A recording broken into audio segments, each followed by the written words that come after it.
Giovedì sera all'Ascom ha avuto luogo l'annunciato faccia a faccia con i componenti della consulta che martedì avevano incontrato tutti i soggetti interessati al futuro del Nevegal.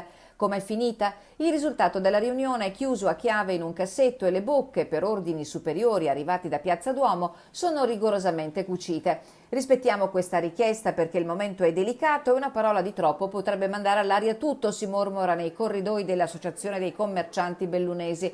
Pare escluso, senza se e senza ma, un ingresso di Ascom nella compagine societaria della Newco, che al contrario oramai certo sarà composta da Ernesto Riva e Massimo Slaviero di Unifarco per il Territorio, certamente dal Comune e da un numero non ancora definito di soci dell'ex Alpe del Nevegal, che detiene ancora la proprietà degli impianti. L'orientamento è quello di costituire una società no profit senza scopo di lucro, aiutata da un azionariato diffuso per garantire la prosecuzione dell'attività, si dice in modo decoroso, con un obiettivo chiaro: mantenere in vita la scuola di sci, palestra fondamentale che negli anni ha formato e sfornato migliaia di sciatori in erba. Se non teniamo in piedi questo servizio, si chiude definitivamente, sussurra chi in questo momento delicato sta cercando di incastrare ogni casella al posto giusto. Resta un interrogativo pesante: come potrà una no profit così progettata garantire la sopravvivenza delle attività che avranno la prospettiva di essere a servizio di un mero doposcuola?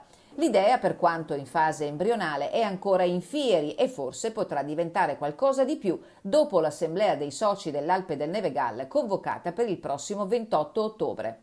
In queste ore, frattanto, c'è stato il cambio al vertice della commissione speciale sul Nevegal, istituita a Palazzo Rosso, dopo le dimissioni polemiche del presidente Franco Roccon, formalizzate durante l'ultimo consiglio comunale. La guida della commissione è stata affidata alla consigliera Maria Filippin.